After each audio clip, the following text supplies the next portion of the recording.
kesadaran warga atau dibuat oleh pemerintah saja? Kalau itu ini Kebetulan ada Pak RW di sini. Ini bisa dijelasin, Pak.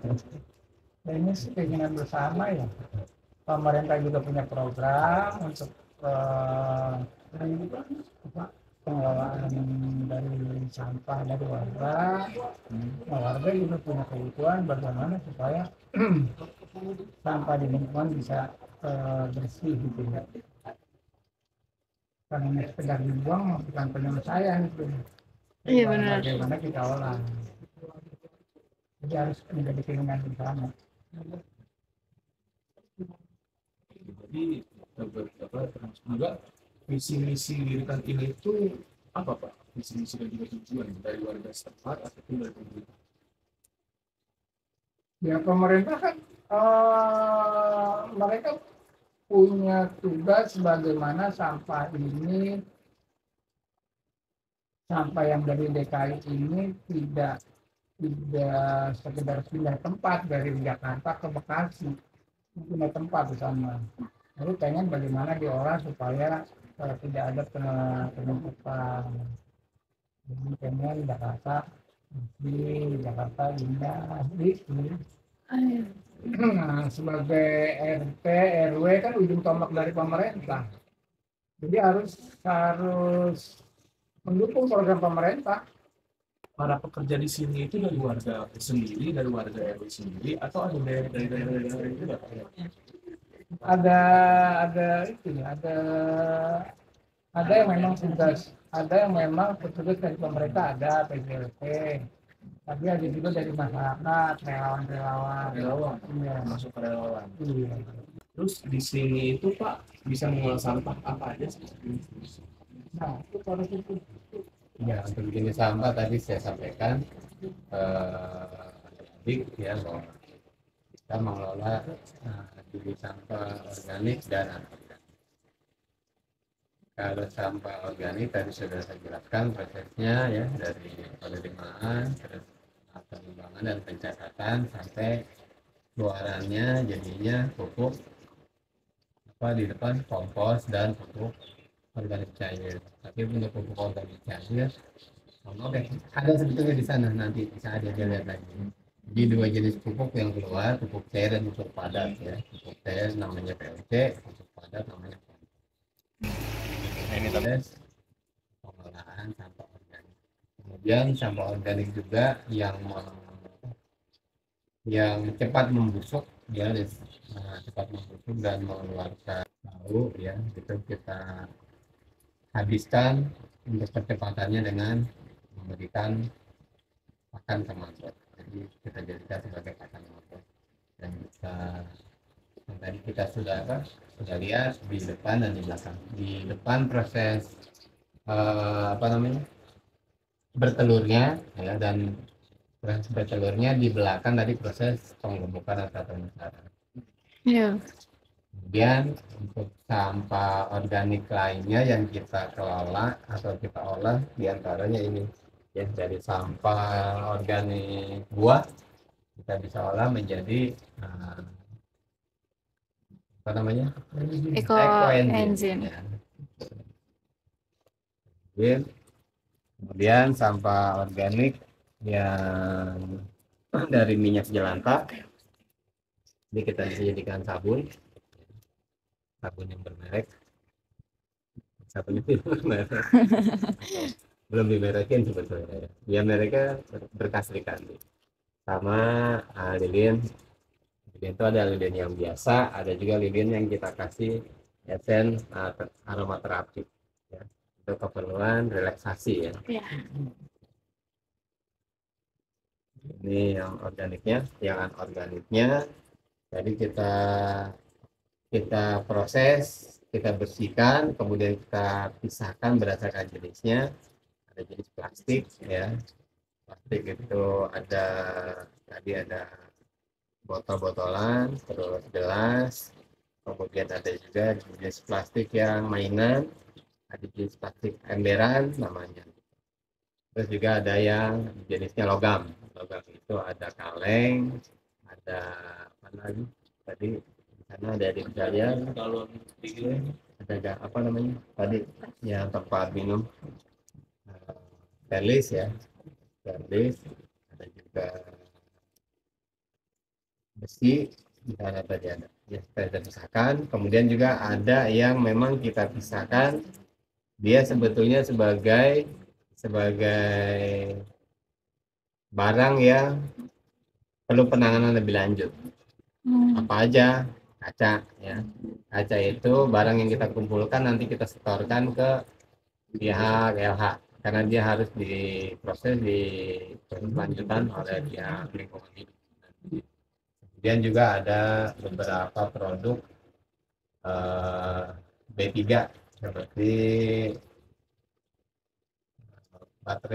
baterai-bateraian tadi ada ya, baterai jenis baterai biasa atau baterai handphone ya, yang kita kumpulkan juga nanti kita sebarkan ke LH untuk diproses. Terus Pak, biasanya tuh dalam per bulan itu sampah yang masuk itu biasanya berapa banyak sih dari warga? Besaran apa volume sampah yang kita Iya. terima. Iya. Rata-rata volume sampah yang kita terima dalam satu bulan kisarannya 1 sampai 2 ton. Oh, Ya, 2 ton itu campur ya, organik dan anorganik. Kalau organiknya non organiknya aja atau anorganik itu di angka 600 sampai 800 kilo. itu hanya dari warga RW Iya, satu warga saja. itu pun baru mungkin sekitar 10 sampai 20% warga. Karena kalau seluruh warga, Iya. jadi potensinya besarnya dari faktor apa namanya sektor ekonomi ke depan seperti ini. Jadi semua warga sadar dan nabung ya. Dari sektor ekonomi juga ke depan akan tumbuh sebetulnya. Kalau kesadaran itu terbangun, Ada potensinya. ada potensi ekonomi yang luar biasa. Sebetulnya goalnya dari apa namanya pergub itu sebetulnya dampak ekonomi. Jika seluruh warga terpapar informasi tentang bagaimana pentingnya pemilahan sampah dan pengolahan sampah, maka dampak ekonomi yang muncul adalah meningkatnya pertumbuhan ekonomi di lingkungan tersebut. terus Bapak, sebenarnya alat pengolahan yang ada di sini tuh ada apa aja sih Pak? Terus kayak itu tuh ada nggak sih alat-alat yang dibuat dari tangan sendiri ya Pak? Untuk alat pengolahan ya, pengolahan berarti. Ya. Karena untuk produk turunan ya kan. Iya. Ya. Ya, kalau untuk alat pengolahan sampai saat ini belum ada yang memang kita create sendiri ya, karena apa? Karena proses yang kita lakukan tadi ini kan dengan jumlah yang lumayan besar. Tapi kalau proses yang kecil di warga itu bisa atau sudah dibuat sama warga dari wadah apa namanya? Dari wadah misalkan ember ya. Ember bekas kaleng cat, nah itu bisa kita jadikan wadah untuk proses pembuatan pupuk. Jadi di warga. Buat pengolahan sampah ini sendiri tuh kira-kira membutuhkan waktu berapa lama untuk jadi kompos atau produk-produk yang Ya, kalau untuk hasil apa namanya pengolahan sampah yang menjadi produk yang paling cepat ini ya, ini produk apa namanya minyak jelantah, kita lakukan ini setengah jam udah jadi produk setengah jam? ya, artinya setengah jam produknya bisa kita gunakan karena dalam waktu setengah jam dia sudah mengeras, bisa langsung kita gunakan. Produk paling cepat. Kalau ini bisa 1 minggu sampai 1 minggu lah ini ya, sabun ini 1 minggu. Tapi kalau sabun itu semakin lama kan semakin keras dia. Iya. Dan semakin keras juga dia hasil pengeluaran buihnya semakin banyak. Nah, makanya sabun-sabun yang adik-adik pakai dari hasil pabrik itu buihnya kan banyak tuh kalau dipakai. karena dia prosesnya mungkin sudah lebih daripada 2 minggu. Nah kalau ini ya cukup lama nih ya proses ini. Ini proses pembusukan ini karena ini alamiah ya. Proses pembusukannya ini dengan gula. Dengan gula. Ini warna ini kan makanya kenal. Kalau adik-adik pakai gula yang lebih hitam, ya lebih hitam, lebih coklat gitu. Jadi gula merah nih ya, gula merah yang lebih gelap, hasilnya juga efeknya lebih gelap. Kalau pupuk komposnya berapa lama, Pak? Kalau pupuk kompos itu 1 bulan sudah bisa panen. Ya, kalau ini 3 bulan. Oh itu 3 bulan? Iya, 100 hari.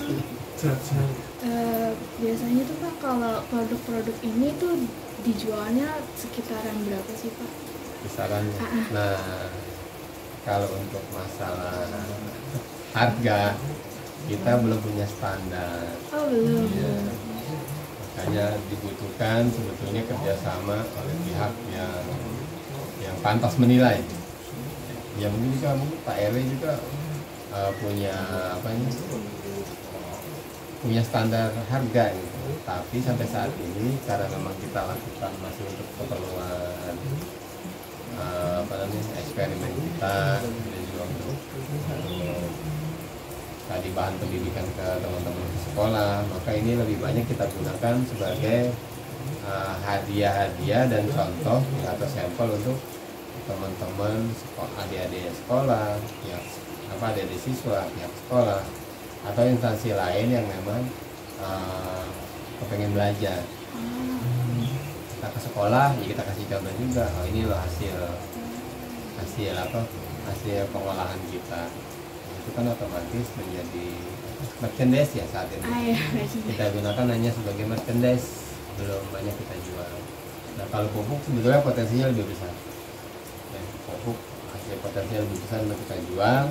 Karena apa? Karena pupuk kita ini pupuknya biang. Ya, kalau adik-adik beli pupuk di tukang paman ya, yang menjual pupuk itu sudah pupuk siap pakai. Kalau ini biang artinya apa? Artinya adik-adik kalau beli pupuk ini bisa menjadi lebih banyak ketika dia siap jual, siap pakai. Ini kan biang. Kalau biang itu kalau ditaruh pohon langsung mati pohonnya. Oh gitu. Kalau masih biang, masih keras, masih panas gitu. Tapi untuk menggunakannya dia butuh komposisi yang lebih banyak medianya.